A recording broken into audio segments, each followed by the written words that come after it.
At the mouth of a desert canyon, a steel sign leans into the wind. No trespassing. No entry beyond this point. Behind it, the land looks almost empty. Pale rock, dry brush, a narrow shadow where the earth folds inward. Then, in the distance, a helicopter crosses the sky. For most of us, a sealed cave suggests danger, conservation, or private land. It is easy to understand why fragile places are protected. But there are places where the explanation feels strangely incomplete. Remote openings in stone are blocked by fences, monitored by patrols, or erased from public maps with a quiet efficiency that makes people ask a difficult question. Why would anyone spend money, manpower, and silence guarding empty darkness? This story is not about proving every rumor. It is about following a pattern, the boundary between preservation and concealment, between responsible protection and historical absence. Somewhere beyond those barriers, the past may not be lost. It may simply be waiting behind a locked gate. Every cave begins as an invitation, a break in the cliff, a cold breath from beneath the ground, a place where the surface world hesitates and something older begins. For thousands of years, caves have been shelters, shrines, burial chambers, calendars, observatories, hiding places, and archives. Human hands have left charcoal animals on limestone walls, ochre marks near underground rivers, bones arranged with care, tools dropped beside ancient fires. To enter a cave is often to step into a room where time has not fully moved on. That is why restricted caves create such tension. On one side is the practical reality: fragile ecosystems, unstable ceilings, rare bats, delicate paintings, human safety, and legal responsibility. On the other is the emotional suspicion that grows when places connected to history are closed without a clear story. A locked gate can protect a masterpiece. It can also interrupt a question. The modern viewer sees satellite maps, old newspaper scans, hikers' reports, park boundaries, and government notices all layered on the same screen. The evidence is rarely simple. Sometimes the official explanation is enough. Sometimes the silence around a place becomes part of its mythology. And once a place becomes a mythology, every fence begins to look like an answer someone refuses to give. The most famous example begins not with a helicopter, but with a newspaper. In April of 1909, the Arizona Gazette published a curious story about a man named G.E. Kincaid, who allegedly discovered a vast underground complex in the Grand Canyon. The article described chambers, passageways, artifacts, and objects that the writer connected, boldly and controversially, to ancient Egypt or Asia. It was the kind of story that seemed to come from the borderland between archaeology and adventure fiction. What makes it endure is not only what it claimed, but what followed. There was no clear public confirmation, no displayed collection, no official excavation record that settled the matter for ordinary readers. Over time, the story drifted into legend, copied, challenged, dismissed, revived, and reinterpreted by each generation that wanted to believe the canyon still had a sealed memory inside it. The Grand Canyon itself does not need invention to feel mysterious. Its walls already expose nearly 2 billion years of geological history. Its side canyons are labyrinths of shadow and heat. A person standing at the rim can feel how small a human explanation really is. So when a century-old clipping speaks of hidden rooms beneath those cliffs, the mind does not easily let go. It asks what was misunderstood, what was exaggerated, and what may simply have disappeared into institutional silence. Modern maps of the Grand Canyon are full of absences. Some areas are closed for safety, some are protected for wildlife, some are restricted because the terrain is dangerous, sacred, or easily damaged by careless visitors. These explanations are real and often necessary. Still, there are hikers who describe a different experience. Trails that seem to end too early, side canyons watched more closely than expected, signs that appear far from popular routes, and encounters with personnel who offer little beyond a firm instruction to turn around. The details vary. Some reports are likely misreadings of normal park management. Others are impossible to verify. But the pattern has given birth to a phrase, the canyon's zone of denial. It is not an official term. It belongs to the world of viewers, researchers, and independent explorers who compare old clippings with modern restrictions and wonder why certain areas remain difficult to approach. The danger, of course, is that speculation can fill any silence too quickly. A closed trail is not proof of a hidden civilization. Yet the human imagination does not only respond to evidence, it responds to asymmetry. When a place is vast, ancient, and partially inaccessible, unanswered questions become part of the landscape. The canyon keeps its dignity by refusing to explain itself. The problem is that institutions often refuse in the same tone. Across the world, restricted caves tend to gather stories around them like dust around an old doorway. In Tibet, high-altitude caves sit within landscapes shaped by religion, politics, weather, and military control. Some are associated with meditation traditions, hermits, monasteries, and sacred geography. Others fall inside areas where foreign access is limited for reasons that have little to do with archaeology and everything to do with borders and authority. From a distance, these caves become easy to misunderstand. A traveler sees a checkpoint. A map shows a blank region. A local tradition speaks of hidden chambers or ancient teachers. Soon the cave becomes more than a cave. It becomes a screen onto which outsiders project longing, suspicion, and wonder. The so-called Stargate caves of Tibet belong to that atmosphere. The phrase itself is modern, shaped by internet imagination more than established scholarship. Still, the deeper fascination is understandable. High mountains already feel like thresholds between earth and sky. A cave sealed within them suggests not emptiness, but concentration. A place where silence has been protected for centuries. The evidence remains incomplete. What we know is limited. But the emotion is real. When a sacred landscape is also a controlled landscape, it becomes difficult to tell where reverence ends and secrecy begins. In Romania's Bucegi Mountains, the story changes texture. The air becomes colder. The ridgelines sharpen. Forests climb toward limestone cliffs where fog can turn a mountain into an unfinished thought. Here, one of the most persistent modern legends speaks of tunnels allegedly discovered in 2003, hidden chambers beneath the mountain, and outside interest from powerful institutions. In some versions, the Pentagon appears. In others, satellite imagery reveals strange structures near natural cave entrances. The story has been repeated so often that it now exists in layers: local landscape, speculative literature, online testimony, and visual interpretation. What can be said carefully is this: the Bucegi region is real, geologically complex, and culturally significant. Caves and karst formations exist there. Military and security activity in mountainous regions can have ordinary explanations. But when natural entrances appear fenced, covered, or monitored, the public imagination begins to connect dots that may or may not belong together. This is the midpoint of our story because the question shifts. It is no longer only, are hidden chambers real? It becomes, why do certain landscapes invite official silence and public myth at the same time? A cave can be guarded for safety. A rumor can be born from a misunderstanding. But sometimes the two grow together so tightly that no one can separate the gate from the legend behind it. The strange thing about forbidden places is that they often become more powerful after they are explained. Lascaux, in southwestern France, offers one of the clearest examples. Its painted animals, bulls, horses, deer, and mysterious signs, are among the great surviving works of prehistoric imagination. The original cave was closed to the public because human breath, heat, moisture, and microorganisms threatened the paintings. That explanation is not evasive, it is conservation.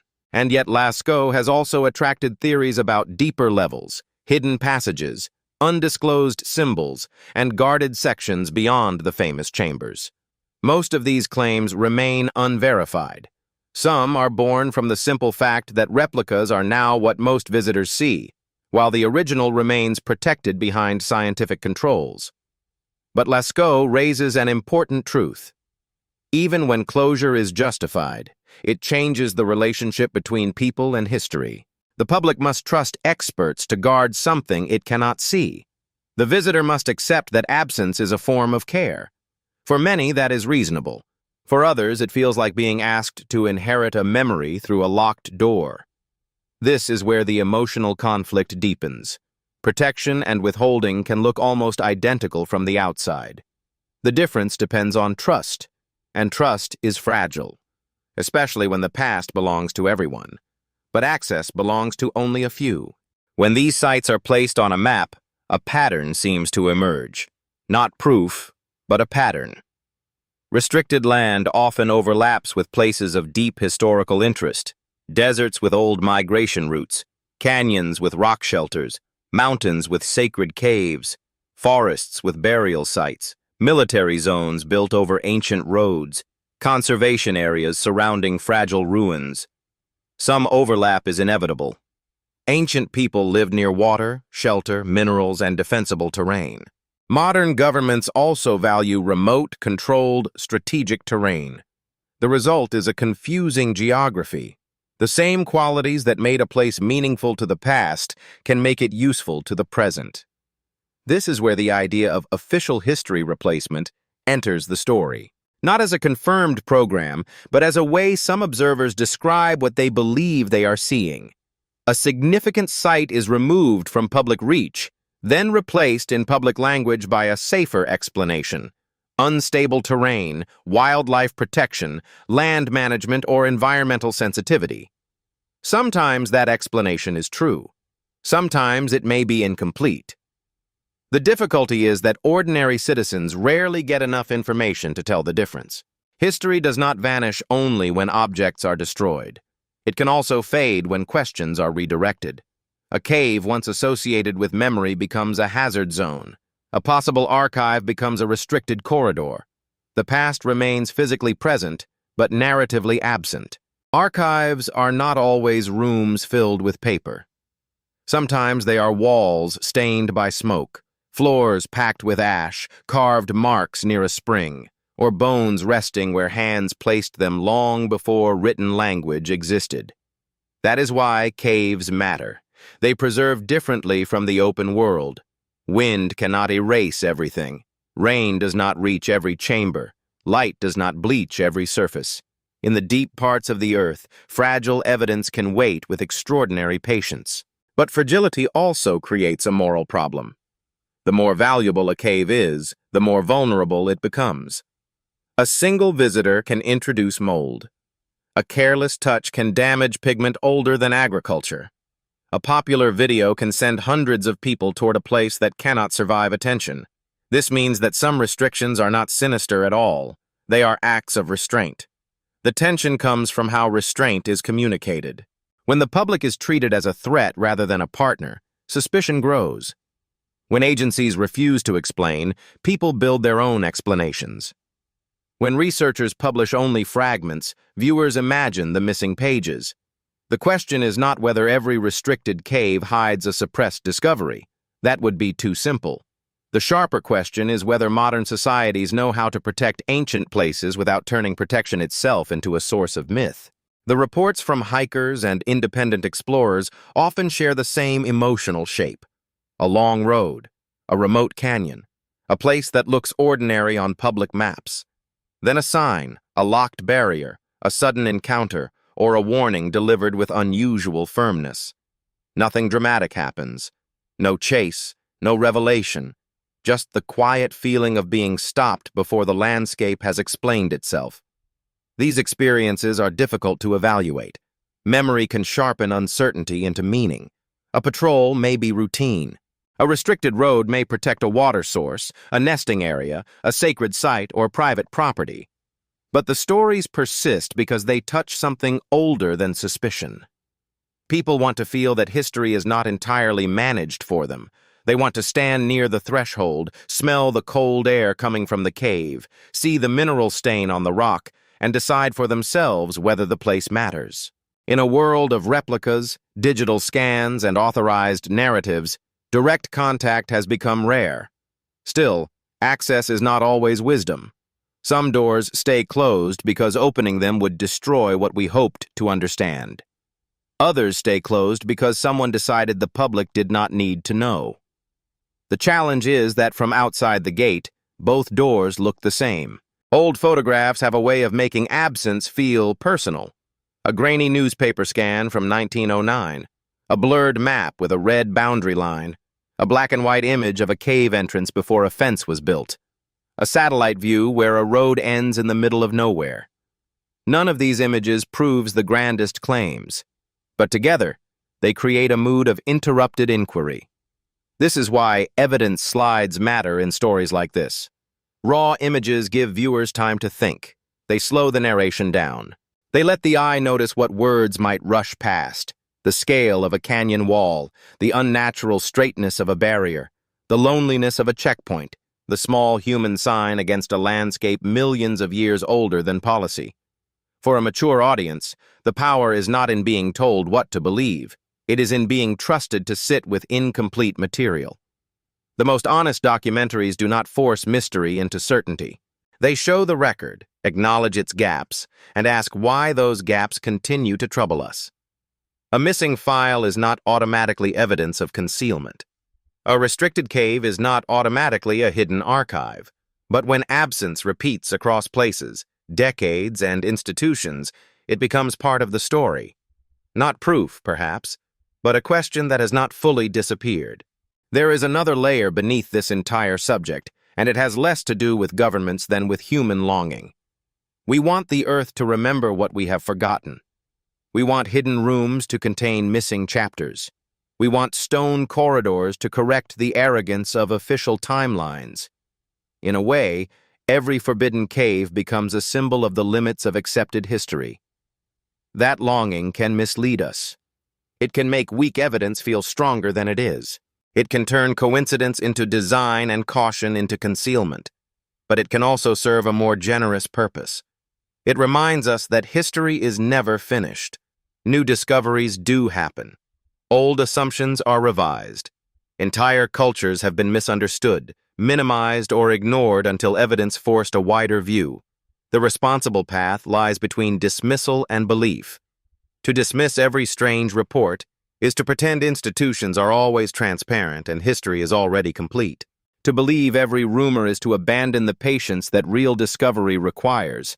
The better posture is disciplined curiosity, a willingness to ask, compare, doubt, and keep listening.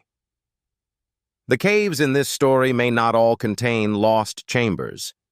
Some may contain only bats, minerals, and silence. But silence is not nothing. Sometimes it is the condition that allows memory to survive.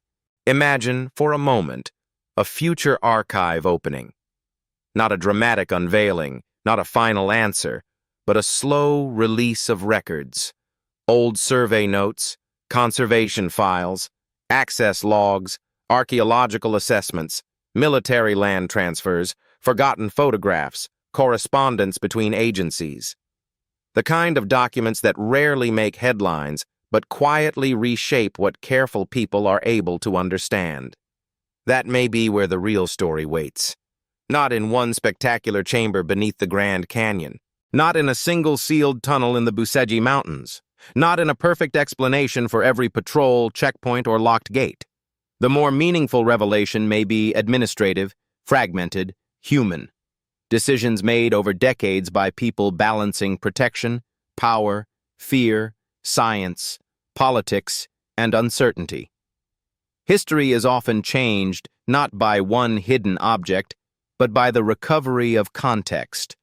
A cave entrance on restricted land may be insignificant, or it may be part of a larger pattern of how societies control fragile knowledge. Either way, the public deserves language that is more honest than vague warning signs and more careful than rumor. The future of these places may depend on whether institutions can learn to protect without erasing, and whether the public can learn to question without destroying. That balance is difficult. But without it, the archive remains hidden twice, once by stone and once by mistrust. Return to the canyon at dusk. The sign is still there. The wind moves through dry grass.